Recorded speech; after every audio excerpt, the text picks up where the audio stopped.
Nous bénissons notre Dieu qui nous accorde encore ce privilège d'être dans sa présence. C'est toujours un privilège. Vous savez, servir Dieu dans cette époque, ce n'est pas donné. Alléluia.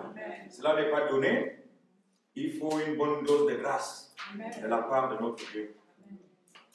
Donc, que le Seigneur soit avec toutes les personnes qui sont en vacances. Vous voyez, la salle est presque vide. Beaucoup de gens sont en vacances. Beaucoup de gens sont hors de Montréal. Beaucoup de gens sont même hors, si vous voulez, du Canada. Que le Seigneur soit avec toutes ces personnes, là où elles sont, parce que spirituellement, nous sommes ensemble. Amen. Alléluia. Amen. Mais ce matin, je vais prêcher comme si nous étions 1000. Amen. Alléluia. Alléluia. Amen. Je vais prêcher comme si nous étions 1000 dans cette salle. Parce que vous savez, la Bible dit, travaillez tant qu'il fait jour. Car la nuit vient où personne ne peut plus travailler. Et chaque jour que le Seigneur me donne pour pouvoir annoncer sa parole, qu'on soit 2, 3, 4, 100, 1000, je dois le faire comme si c'était mon dernier message que je donnais. Acclamons très fort notre Seigneur. C'est que nous ne soyons pas influencés par le nombre que nous pouvons être, que nous ne soyons pas influencés par l'environnement, mais que nous soyons tout simplement influencés par la présence de Dieu. Quand Dieu est avec nous, alors annonçons l'évangile librement, bénissons ceux qui sont là parce qu'ils sont au bon endroit, au bon moment. Amen. Quelqu'un dit Amen. Amen. Alors ce matin, je voudrais vous parler de la fin des déserts. Amen. Alléluia. La fin des déserts. La fin des déserts. Je ne connais pas le désert que tu traverses, mais je sais qu'il y a beaucoup de déserts. Dis-nous, papa. Vous avez des déserts qui sont plus intenses, plus cruels, plus chauds que d'autres. Vous en avez d'autres qui sont moins chauds, moins brûlants que d'autres. Mais ce qui est intéressant, c'est que dans tout ça, il s'agit des déserts. Amen. Quelqu'un dit Amen. Amen. Donc, chacun, d'une façon ou d'une autre, d'une manière ou d'une autre, traverse un désert. Et Jésus est venu justement pour annoncer la fin des déserts. Amen. C'est ça que je voudrais nous conduire dans un passage que nous allons lire, qui va vraiment nous faire du bien. Et nous allons voir comment Jésus va mettre fin à un désert ou à des déserts qui étranglaient la vie d'une foule, de toute une foule. Amen. Amen. Donc le titre c'est quoi? Jésus, la fin des déserts. Quelqu'un dit avec moi, Jésus, la fin des déserts. Jésus, la fin des déserts. Venez avec moi dans Marc 6. Dans Marc 6. Donc, à partir du verset 35 jusqu'au verset 44.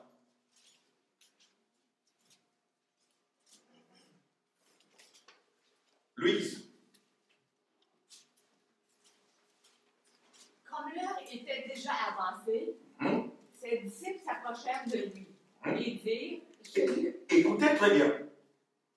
Comme l'heure était déjà avancée, ses disciples s'approchèrent de lui et dirent, donc de Jésus, et dirent, ce lieu est désert. Ce lieu est désert. Et l'heure est déjà avancée. Et l'heure est déjà avancée. Vous voyez que nous sommes dans un lieu particulier. Non seulement que l'heure est avancée, mais également c'est un lieu comment? Désert. Renvoie-les. Renvoie-les. Afin qu'ils aillent dans les campagnes et dans les villages des environs. Afin qu'ils aillent dans les campagnes et dans les villages des environs. Pour s'acheter de quoi manger. Pour s'acheter de quoi manger. Jésus leur répondit. Jésus leur répondit. Donnez-leur vous-même à manger. Donnez-leur vous-même à manger. Mais il lui dit, irions-nous acheter des pains pour 200 deniers? Irions-nous acheter des pains pour 200 deniers? Et leur donnerions-nous à manger? Et leur donnerions-nous à manger?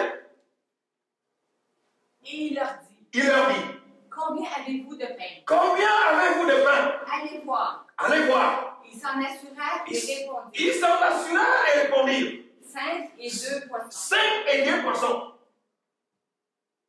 Alors, il leur commanda de les faire tous asseoir en groupe. Alors, il leur recommanda de les faire tous asseoir par groupe sur l'herbe verte. Et ils s'assirent par rangée de 100. Et ils s'assirent par rangée de 100 et de 50.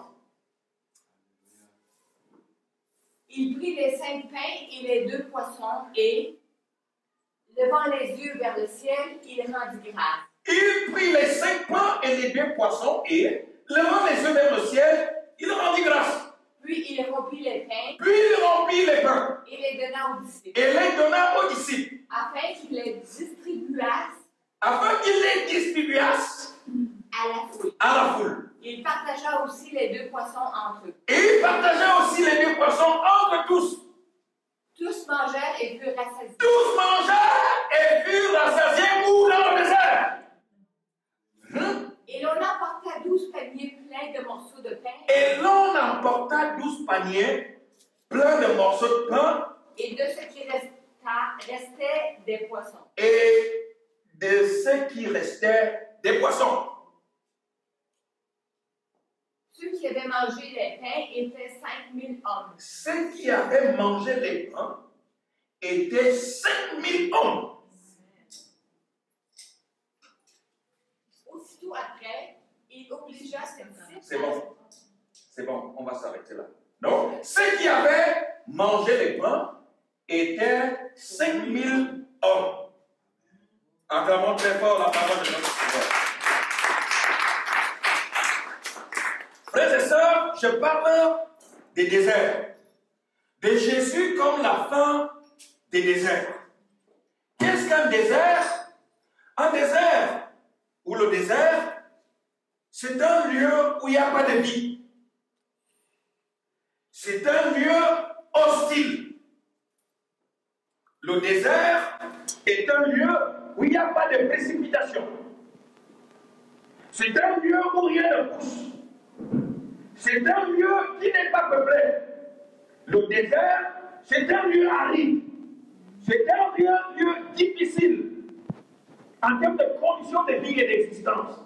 Mais quand on parle de désert, il s'agit justement de ce qui va mal, de ce qui ne présente aucune condition favorable à l'existence, à la vie. Nous comprenons que la maladie peut être considérée comme un désert. Donc quand vous êtes malade, cela veut dire que vous traversez un désert. Vous traversez le désert. Vous traversez votre désert. Donc je reviens à ça d'ailleurs. Vous savez que notre monde fait face, si même aujourd'hui, vous avez les associations écologistes et même les environnementalistes qui s'acharnent contre tout ce qui, en fait, inflige des coups à l'environnement. C'est parce que, qu'est-ce qu'on dit? On dit, avec, si vous voulez, l'activité humaine sur la Terre, notre environnement, à l'horizon, si vous voulez, 2030, 2040, ne pourra plus offrir les conditions de vie favorables à toute la population humaine, donc sur la terre. Alléluia. Alors on dit, non seulement qu'on essaie de tout faire pour empêcher l'avancée du désert, donc, mais aussi on essaie de tout faire pour empêcher que véritablement la terre entière ne soit frappée par ce que nous appelons effectivement le désert. Parce que le changement climatique ça apporte non seulement, si vous voulez, ça augmente non seulement la chaleur, les températures, en termes de chaleur sur Terre, mais ça a des impacts sur la vie comme telle. La vie de tout ce qui existe sur Terre. La vie des végétaux, la vie des animaux, la vie des oiseaux, la vie des êtres humains. Alléluia. Amen. Donc ça veut dire que quand on parle du désert, et beaucoup de gens, pour ceux qui étudient un peu les déserts à travers le monde, il semble que tous les déserts, je ne dirais même pas la plupart, je dirais tous les lieux, que ce soit le désert du Sahara, le désert du Nevada, tous les déserts que vous pouvez connaître sur la terre, n'ont pas toujours été des lieux désertiques. Au départ, c'était des lieux gorgés d'eau. C'était des lieux vraiment où il y avait des précipitations, avec beaucoup de végétation. C'était des lieux vivants. Alléluia. Amen. Où les êtres vivants, effectivement, existaient. Mais, avec les changements climatiques, ces lieux se sont transformés en désert, tuant ainsi la vie. Donc, et d'ailleurs, Jésus, vous vous souvenez très bien que pour punir les démons, les mauvais esprits, il les envoyait où? Dans les déserts. Donc, les déserts, c'est aussi le lieu où vivent les mauvais esprits. Donc, c'est des lieux de tourment, les déserts. Les lieux de tourment, les lieux d'angoisse, les lieux où vraiment la mort est présente. Et effectivement, ici, Jésus se trouve dans un désert. La Bible nous dit qu'il venait d'envoyer ses disciples, ses 12 disciples, en leur donnant la mission d'aller annoncer l'évangile. Donc, en leur disant, ne prenez ni bourse, ni argent, ni bâton, ainsi de suite, ne prenez même pas de tunique, mais dans quelques maisons que vous entriez, si on vous reçoit, restez-y. Mais si on vous chasse, sortez de cet endroit-là et secouez la poussière de vos pieds. La vie sera stérile dans la campagne. De ces personnes, si vous voulez, de cette maison, de cette famille, de cette contrée. Et les disciples vont aller annoncer l'évangile, ils vont chasser les démons, ils vont guérir les malades, ils vont opérer des miracles. Et quand ils reviennent donc, ils font le compte rendu à Jésus. Frère. Et là non, pendant qu'ils font le compte rendu à Jésus, la Bible nous dit que Jésus, effectivement, donc la foule va suivre Jésus. Jésus va se mettre à guérir même les malades. Jésus va se mettre à annoncer le royaume des cieux. Tellement le temps passait que finalement les disciples ont commencé à s'inquiéter. Les disciples vont s'inquiéter. Et ils vont dire à Jésus, mec, regarde toute cette foule immense. Nous sommes dans un lieu désert. Et puis, l'heure est déjà avancée. Donc, le jour est en train de chavirer. L'obscurité est en train de tomber. Il faut qu'on renvoie cette foule. Que chacun aille dans son village, dans sa ville, que les gens essaient de chercher par leurs propres moyens. Comment survivre? Alléluia. Écoutez-moi très bien. Donc, alors, que chacun rentre dans son village, que chacun rentre dans sa ville, que les gens essaient de chercher par leur propre voie, par leurs propres moyens. Comment vivre ou comment survivre? Parce que la foule a faim. Les disciples sont inquiets et leur inquiétude est sérieuse. Nous ne pouvons pas les blâmer d'être inquiets. Pourquoi? Parce qu'ils étaient dans un lieu désert. Donc il n'y avait pas de boutique, il n'y avait pas de vivres, il n'y avait pas d'eau, il n'y avait absolument rien. Vous comprenez ça? C'est très très très important. Au-delà de ça, la nuit est en train de tomber, donc l'heure est suffisamment avancée. Au point qu'on ne peut plus continuer à retenir ces gens ici. Si nous allons nous retrouver avec des morts et des morts. Et Jésus, ta mission va prendre fin à partir de là. Et Jésus va surprendre les disciples. Écoutez, Jésus va leur dire, mais donnez-leur vous-même à manger. Alléluia. Les disciples vont lui dire, mais Seigneur, même si on pouvait, je ne sais pas, essayer de trouver 200 deniers pour nourrir ce peuple, est-ce que vraiment cela serait suffisant? Vous savez, pour ceux qui font l'exégèse,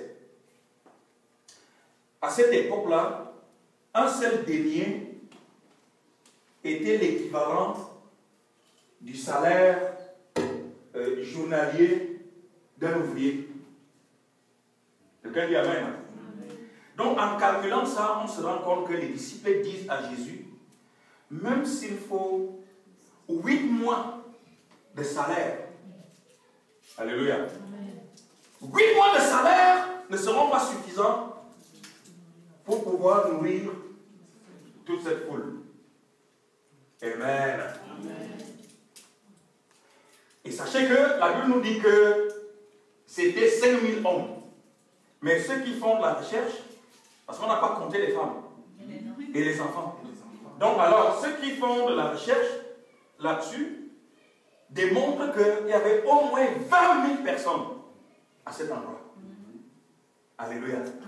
Donc alors, le Seigneur et ses disciples se retrouvent avec plus de 20 000 personnes dans un lieu désert, dans le désert. Et la nuit est en train de tomber. Il faut leur donner à manger. Alléluia. J'ai dit encore Alléluia. Amen. Et donc Jésus va dire, mais qu'est-ce que vous avez? Il dit, nous avons 5 pains et 2 poissons. Il dit, amenez-les. Vous savez ce qui est arrivé? Jésus a donc fait un miracle. Il a rendu grâce au Seigneur. Il a prié. Il a coupé les pains en petits morceaux, ainsi que le poisson. Et il a dit, faites-les asseoir par rangée de 100 et de 50. Après, distribuez. Amen. Donnez-leur à manger. La Bible nous dit que les disciples ont servi à manger à toute cette foule immense. Et qu'il y a eu 12 paniers de restes. Alléluia. On est où? Dans le désert. On est où? Dans le désert. On est où? Dans le désert. Écoutez-moi bien, alors maintenant. Donc, comme je viens de le dire, frère, le désert est ce qu'il faut redouter. Que ce soit sur le plan vraiment physique, naturel, mais aussi et surtout sur le plan purement de la vie comme telle. Beaucoup de gens ont des problèmes dans la vie. Chaque problème veut dire un désert. Il peut être petit, il peut être moyen, il peut être grand, gros. Il peut durer, il peut être court. Toujours est-il qu'il s'agit d'un désert. Donc chacun a son désert. Et ici, les disciples avaient oublié qu'ils étaient avec quelqu'un d'exceptionnel, qu'ils étaient avec Jésus, qui est la fin des déserts. C'était même d'ailleurs ça, l'objet de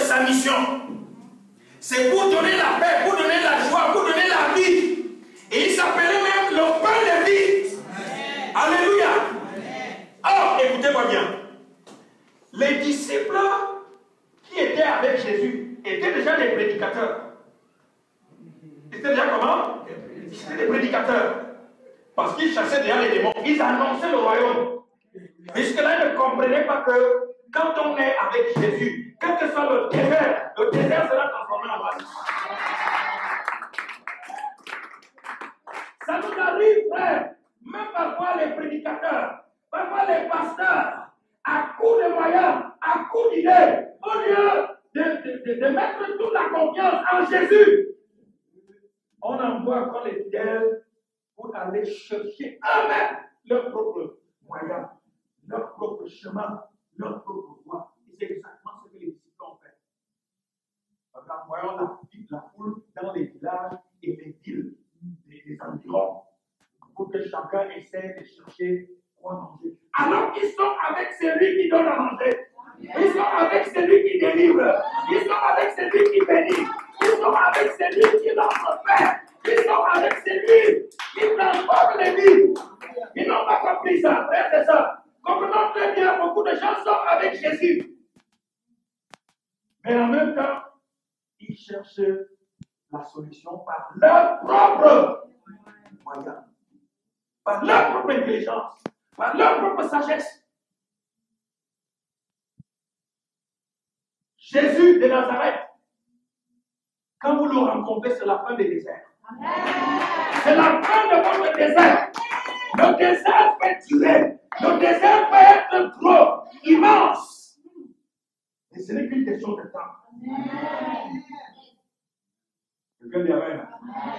Regardez-moi bien, frère. Ça. Ils ont appelé à plus de 20 000 personnes. Mais Jésus va susciter à manger, à provision. Jésus va susciter la subsistance. C'est même pas la subsistance, l'abondance.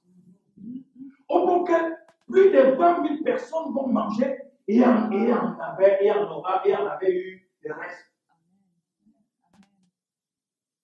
12 paniers. Amen. Vous savez, le problème c'est quoi? Les peurs. Les déserts.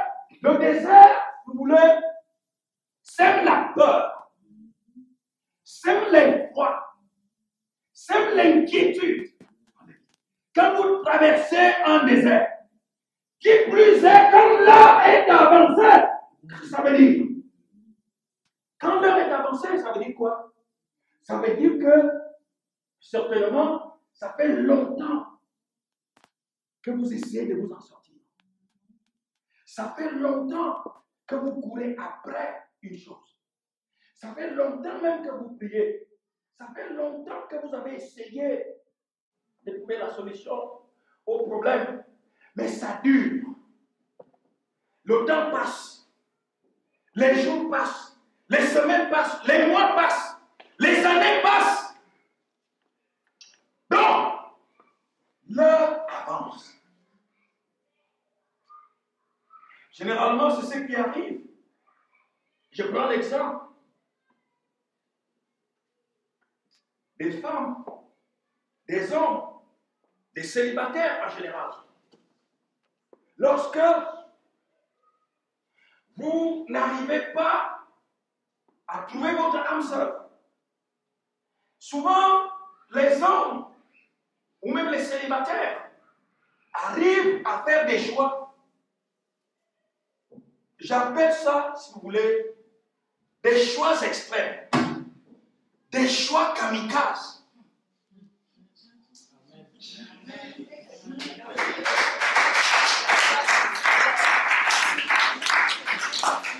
En ce temps-là, on va ramasser n'importe quoi. Parce que ça dure, tu vois. Maintenant, j'ai déjà 30 ans, j'ai 35 ans, j'approche les 40. L'heure est suffisamment comment? Avancer. En ce temps-là, nous-mêmes, nous commençons à chercher notre propre solution. Coûte que coûte. Vous savez, un homme de Dieu disait que, mes filles, je causais avec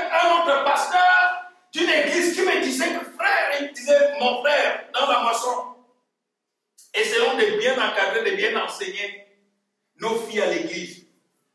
Parce que les filles de mon église sont devenues si impatientes concernant le mariage que même si Satan lui-même s'est transformé en garçon, elle épouserait. Oh, Seigneur. Alléluia. Le désert. Le célibat, c'est un désert. Un désert terrible. Quand une fille brûle, quand un garçon brûle. Encore plus quand vous prêchez l'évangile. L'évangile en ce temps-là, ça vous menotte. Et ça devient difficile. On cherche à tout prix. Vous avez ramassé n'importe quoi. En ce temps-là, toutes les paroles deviennent jolies à l'oreille, mielleuses. Toutes les paroles deviennent mielleuses. Quelqu'un dit amen. Toutes les démarches deviennent intéressantes. Tous les loups. Tous les loups deviennent intéressants. Alors qu'en temps normal, frères et sœurs, ne vont pas tomber dans ce genre de piège. Et les disciples, effectivement, étaient tombés dans le piège. Parce qu'ils avaient bien sûr compassion de la foule. Sauf qu'ils ont oublié qu'ils étaient avec quelqu'un qui s'appelle la solution.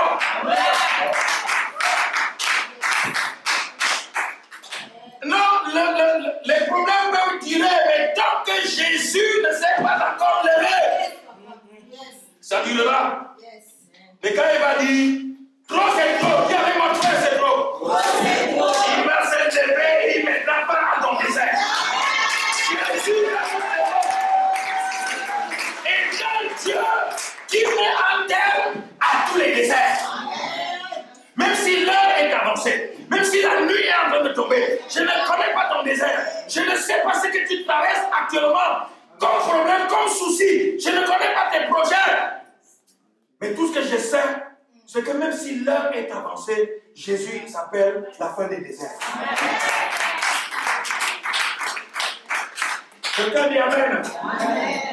Ne faites jamais des choix suicidaires. Ne faites jamais des choix kamikazes. Ne faites jamais des choix pyromanes. Vous savez, les gens qui sont devenus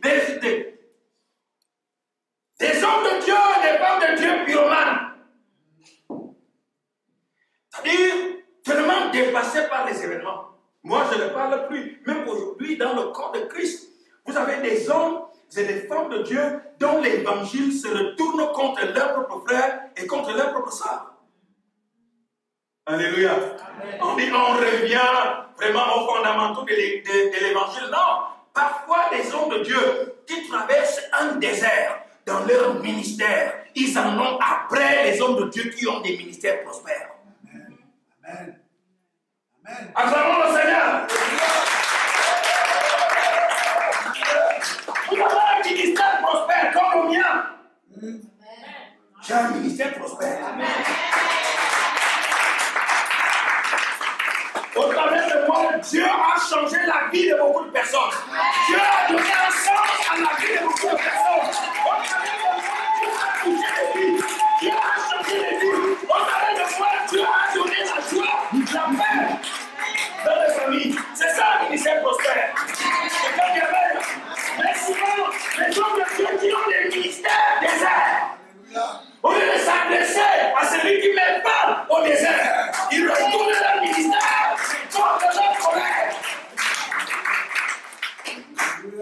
Ils deviennent des hommes de Dieu pyromanes. Vous savez, quand tu deviens un homme de Dieu pyromane, tu deviens très très dangereux, même pour l'œuvre du Seigneur.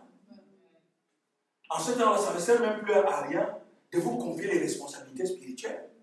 Si on vous confie les responsabilités spirituelles, c'est comme si on donnait à Dracula la banque de sang pour protéger.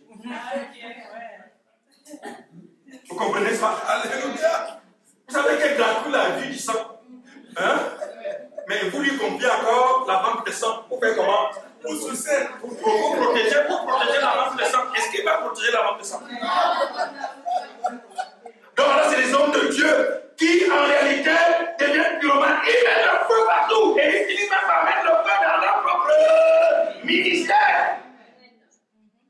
ils deviennent aigris. C'est la traversée du désert. Vous savez, Jésus n'a jamais changé. Dieu n'a jamais changé. Le même Dieu qui avait nourri le peuple d'Israël dans le désert, par la main qui tombait du ciel. C'est le même Dieu que nous servons. Quelqu'un dit Amen. La Bible dit qu'il a protégé le peuple d'Israël. Leurs souliers ne se sont pas usés pendant pratiquement 400 ans. Alléluia. Vous me dites 430 ans. Oh, je vous parle de Jésus, la fin des déserts. Je ne connais pas le nom de ton désert, mais tu connais le nom. Tu en connais le nom. Mais la bonne nouvelle, c'est que c'est lui qui s'appelle la fin des déserts. Amen. Alors écoutez-moi bien. Parce que l'histoire est tellement instructive et captivante que Jésus ne va pas provoquer le miracle n'importe comment. Il ne va pas donner à manger à la foule n'importe comment. Jésus va dire, pour distribuer, avant de distribuer la nourriture aux foules, il faut d'abord les faire asseoir. Amen. Yes, Lord. Par rangée de 100 et de 50. Oh, Dieu est très bon. Vous faites comment? Il faut les faire asseoir. Dieu ne bénit pas les battants. Dieu ne bénit pas les gens qui sont debout. Vous savez, si vous voulez avoir des vraies choses avec Dieu, asseyez-vous. Et en là, j'aime le Seigneur. Asseyez-vous de façon rangée. Vous savez, dans mon pays, quand on dit de quelqu'un qu'il est un homme assis, il est comment? Assis. Ça veut dire que c'est quelqu'un qui dégage de la prestance. Donc c'est quelqu'un qui n'a besoin de rien. C'est quelqu'un qui a la tête sur les épaules. C'est quelqu'un qui est vraiment... C'est quelqu'un qui inspire la confiance. On dit, mais l'homme que vous voyez là, c'est un homme comment? Assis. Est-ce que je parle à quelqu'un? Dieu bénit les hommes assis. Dieu bénit les femmes comment? Assises. C'est un Dieu d'homme. Il dit non pas en désordre. Là, vous allez vous mettre là. Les gens vont venir, ils sortent, ils viennent d'ici. Non. Et vous allez voir, parce qu'en ce temps-là, les faibles seront mal partis. Les plus forts vont tout manger. Non. Chacun doit être servi à son tour. Chacun a sa part. Oh, mais est-ce que je parle à quelqu'un? Chacun a sa part. Chacun a également son tour. Je vais manger. Vous savez, ce que je constate et vois dans le pentecôtisme aujourd'hui, c'est chacun qui fait n'importe quoi. C'est chacun qui devient n'importe qui. Tu as quelqu'un que tu viens de voir là, qui vient d'être converti. 2 mois plus tard, il s'appelle déjà archevêque. Alléluia. C'est ça le désordre. Vous ne maîtrisez personne. Tantôt, tel est à la chorale. Non, ce n'est plus la chorale. On le voit ailleurs. Il est ici. Ce n'est plus ici. On le voit. Désordre. Éparpillé. Distrait. Dispersé. Est-ce que je parle à quelqu'un? Nous voulons que Dieu mette un terme à nos déserts. Mais il y a des formalités. Il y a des exigences. Il y a des choses que nous devons observer. C'est que nous devons nous asseoir en ordre, de façon rangée. Quelqu'un dit Amen. Vous savez, beaucoup de gens pensent que la bénédiction, même, dès que tu arrives, je ne sais pas, tu avais mal à la tête, tu es guéri, tu t'en vas. Oui, tu peux appeler ça la bénédiction. Sauf que un autre problème pourra survenir. et tu seras obligé de revenir. C'est pour ça que les vrais bénis sont ceux qui restent assis devant Jésus. Là, vous êtes bénis. Et les Pierre ont compris ça, les disciples. Quand Jésus avait provoqué un miracle, pendant que Pierre et ses compagnons étaient en train de pêcher, la Bible nous dit, vous connaissez la pêche miraculeuse. Mais les Pierre ont compris que ça ne sert à rien de se contenter seulement que du poisson qu'ils avaient pêché durant la nuit, bien que les filets étaient vraiment pleins. Les Pierre ont compris que se contenter seulement du poisson, non, ça nous mènera nulle part. Nous devons nous contenter du donneur de poisson. Amen. Quelqu'un dit Amen. Amen. Donc, ça veut dire que si on est à court de poisson, on a toujours avec nous la personne qui donne le poisson. Mais beaucoup d'enfants de Dieu se contentent des miettes. Alléluia. Je dis encore Alléluia. C'est ça, frère. Nous devons comprendre que Jésus est la fin de nos misères. Amen. Vous vous souvenez de l'histoire de Job? Job avait été tourmenté. Job avait connu un désert épouvantable. Au point que même sa propre femme lui avait demandé de maudire Dieu et de mourir. Ses amis l'avaient abandonné. Et ses amis même sont venus vraiment encore enfoncer le clou en l'accusant d'être lui-même responsable de ce qui lui arrivait. Alléluia. Mais Job savait qu'il était innocent. Et Job connaissait aussi Dieu. Et c'est pour ça qu'il a pu dire, je sais que mon Rédempteur est comment? Vivant. Et qui s'élèvera le dernier sur la terre. Job d'ailleurs, il va dire quelque chose de fondamental. Il va dire, après que ma peau aura été détruite, moi-même je contemplerai Dieu. Amen. Il dit avec mes propres yeux et non avec les yeux de quelqu'un d'autre. Donc quelqu'un ne viendra pas me raconter mon histoire. Quelqu'un d'autre ne viendra pas me dire ce que Dieu a fait pour moi. Moi-même je vais vivre cela. Amen.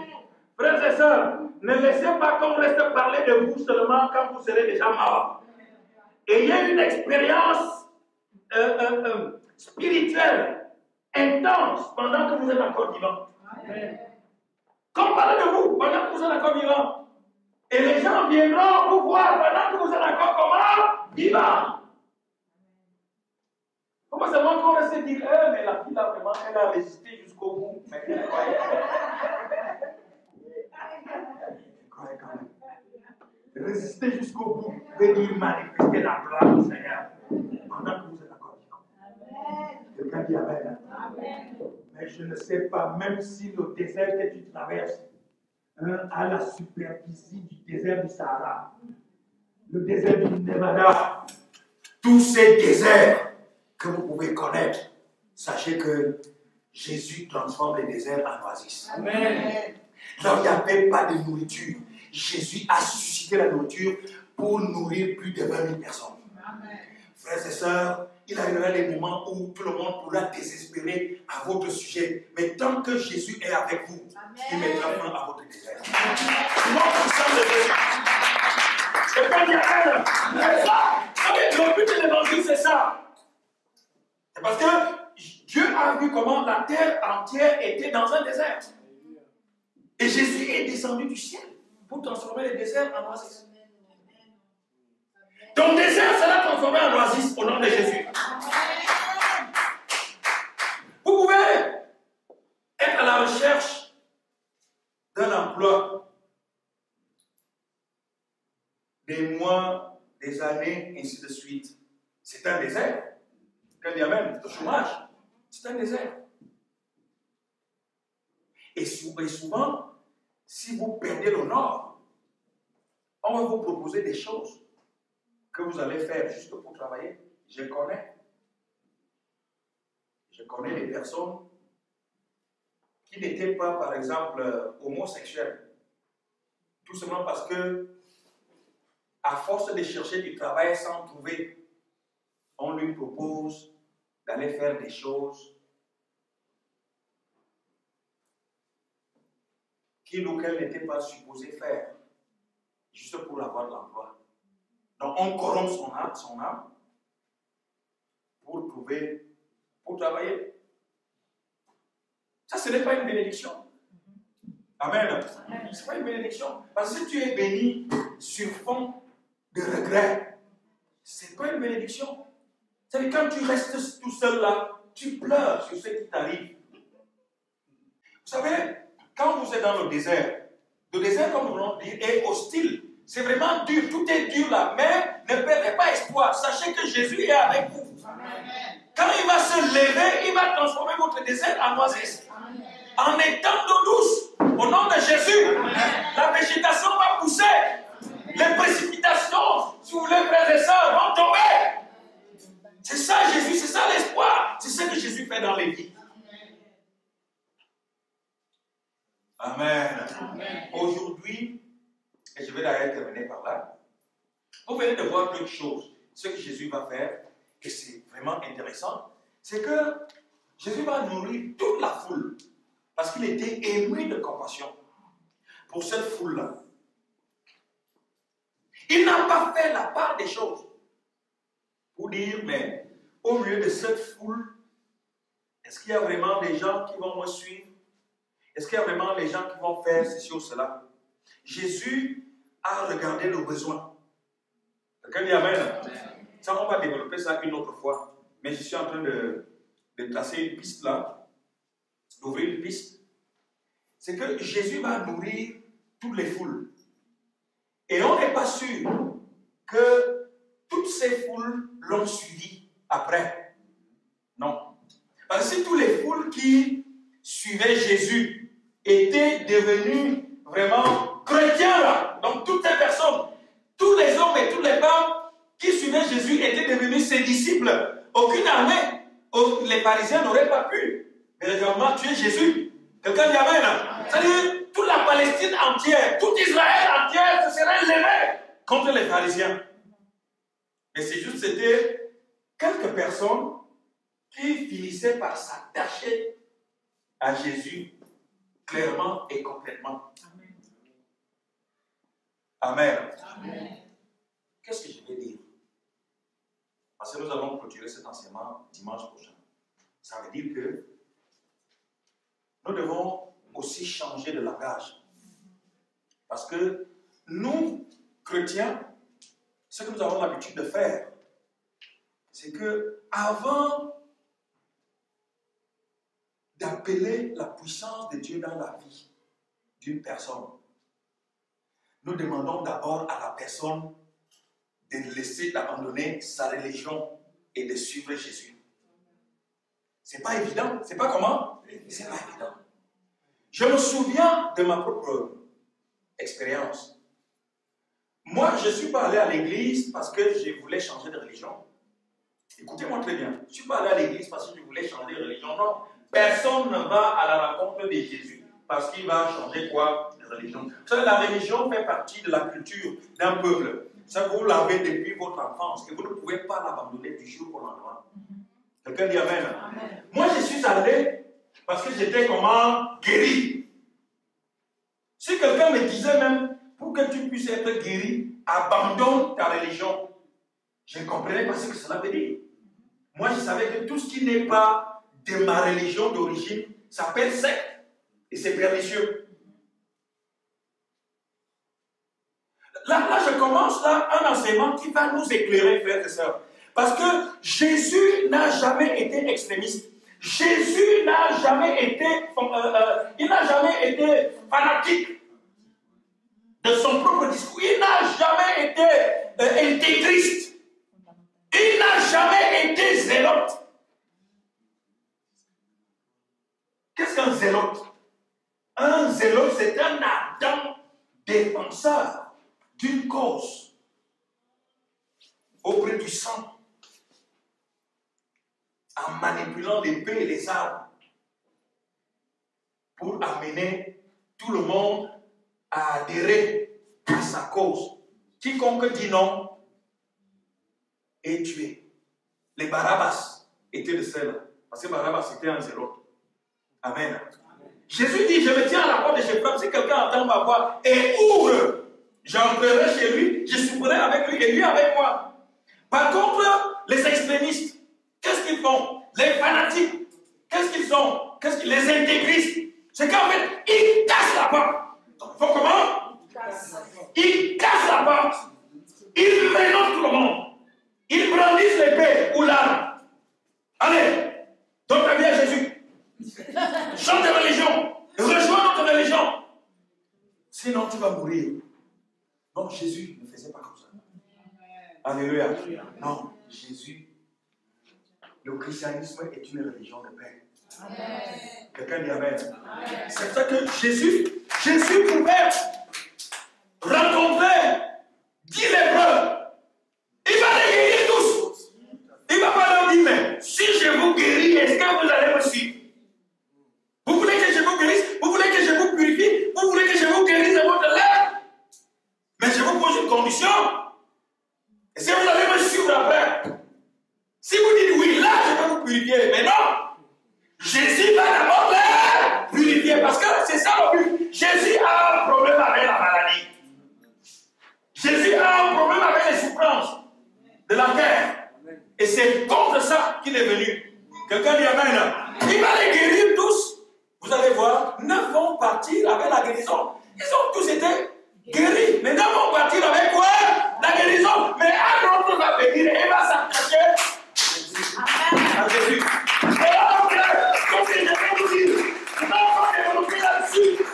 C'est que c'est très facile, c'est doux, c'est agréable de conduire des gens qui sont venus d'eux-mêmes après avoir expérimenté la puissance de Dieu pour le suivre.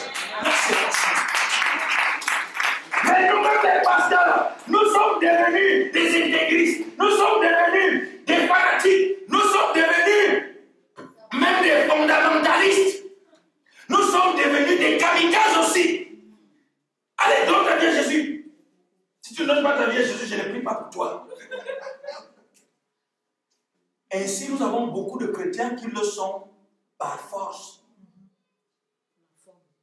Parfois, ils viennent à l'église parce qu'ils ont peur des foudres du pasteur.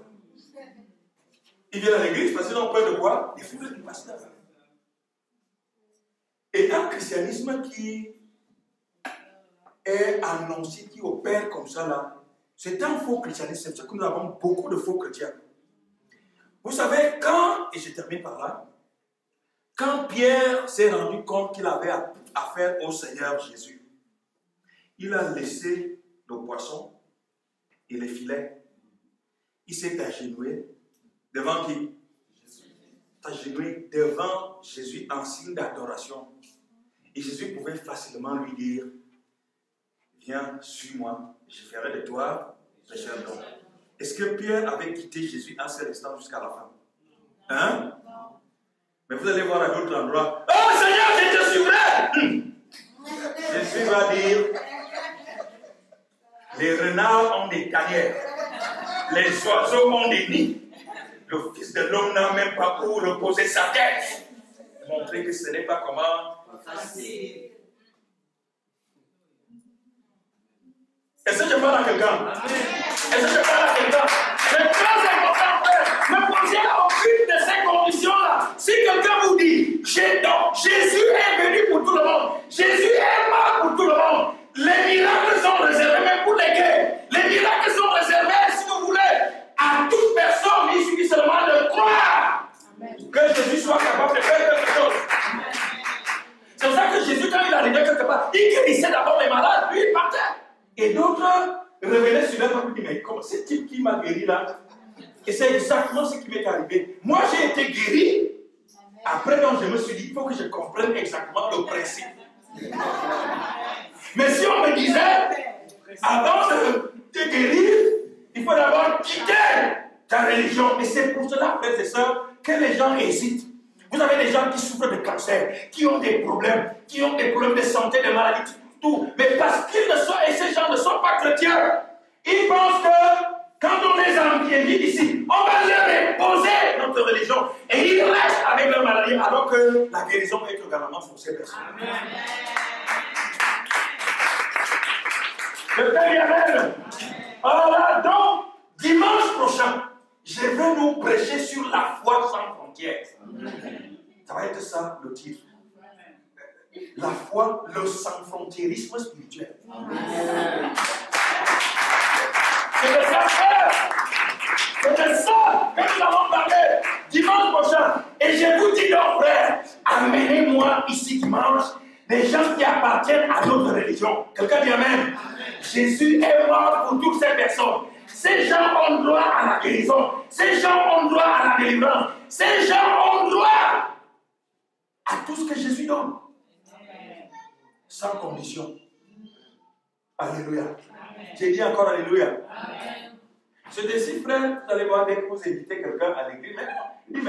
Mais Jésus ne vend pas la guérison. Que la personne soit guérie. Qu'elle reste là ou pas, ce n'est pas ton problème puisque tu as accompli la mission de quoi? Et Jésus peut dire, mes brebis entendent ma voix et me suivent. Ce n'est pas un pasteur qui convertit. Le pasteur ne convertit pas. Le pasteur est un instrument. C'est un missionnaire. Qu'il fasse sa part. Mais nous-mêmes, nous sommes devenus, nous faisons du prosélytisme.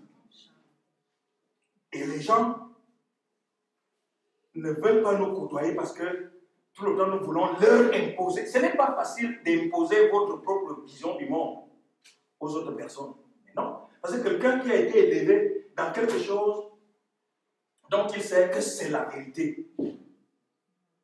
C'est pour ça que Jésus utilisait d'abord le miracle. D'ailleurs, écoutez-moi bien.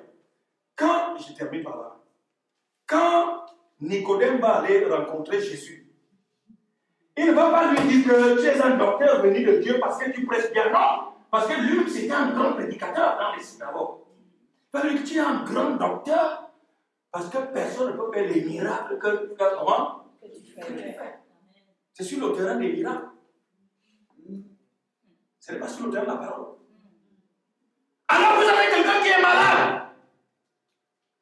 Il a mal partout. Il ne mange pas. La maladie le ronge. Le diagnostic est accablant. Les médecins ont désespéré.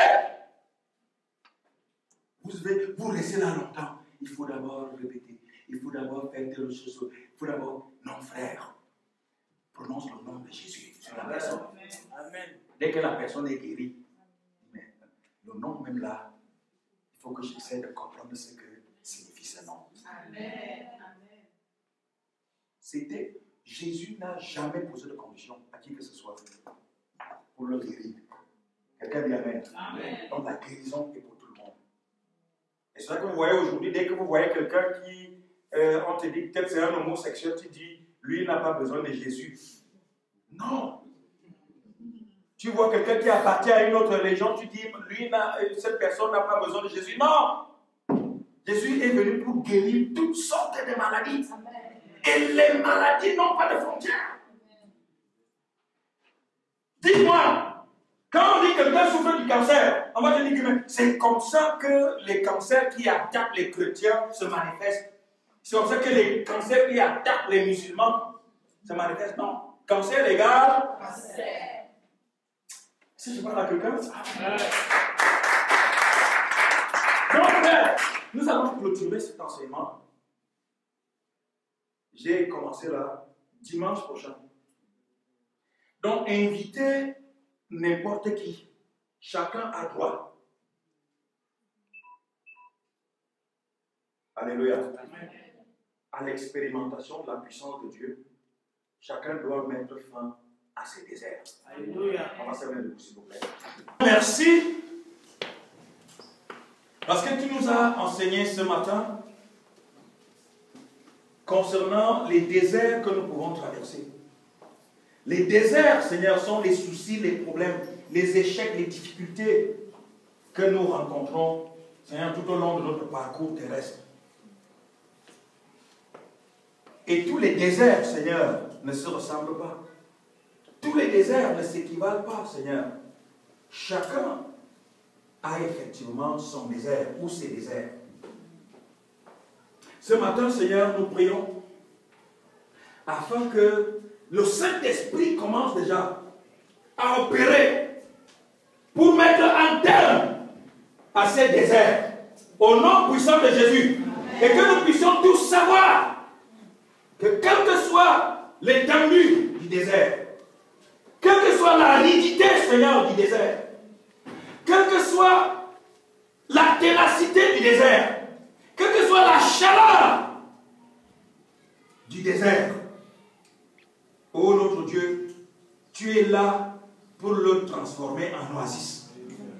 Seigneur, là il n'y a pas de pluie, tu es seul capable de ramener la pluie. Amen. Au nom de Jésus. Amen. Seigneur, là il n'y a pas d'eau, tu es seul capable de ramener de l'eau. La Bible déclare que tu ferais un chemin. Là il n'y a pas de chemin, Seigneur. Merci parce que cette puissance se déploie dans nos vies pour qu'on n'ait plus à faire, Seigneur, à ces déserts qui gangrènent nos vies, Seigneur, et qui mettent en mal notre joie de vivre. Nous prions afin que dimanche prochain, nous puissions amener en ce lieu des personnes d'autres obédiences, parce que Jésus est mort pour toute l'humanité. D'ailleurs, son vœu le plus cher, c'est que tous les hommes soient sauvés et parviennent à la connaissance de la vérité. Oh notre Dieu, nous tous nous avons besoin de toi.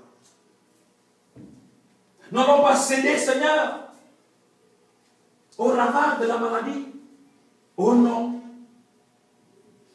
de l'appartenance à une religion quelconque ou à un style de vie quelconque. Mais Seigneur, nous devons savoir que c'est justement pour nous guérir que tu es descendu. Pour délivrer, Seigneur, que tu es descendu.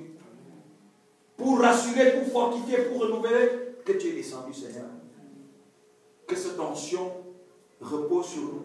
Que cette onction nous rassure. Que cette onction nous accompagne, Seigneur. Que tout ce que nous avons reçu aujourd'hui, ô notre Dieu, reste gravé dans nos cœurs. Et que nous puissions le partager avec, Seigneur, ceux qui ne sont pas venus aujourd'hui ou ceux qui nous sont chers. Que nos maisons soient bénies, que nos vies soient bénies, Seigneur, que nos entreprises soient bénies, ô notre Dieu. Merci d'être toujours présent, Seigneur, au fond de nos déserts. Ce n'est qu'une question de temps, ô notre Dieu. Merci parce que dimanche prochain, ça va être une grande cérémonie, Seigneur, solennelle, pour la fin des déserts. Au nom de Jésus. Amen. Au nom de Jésus. Amen. Au nom de Jésus. Amen. Merci notre Dieu, notre roi, parce que tu nous exauces. Car nous t'avons prié au nom de Jésus. Jésus qui est le roi des rois et le Seigneur des seigneurs. Amen. Amen. Acclamons très fort notre Seigneur.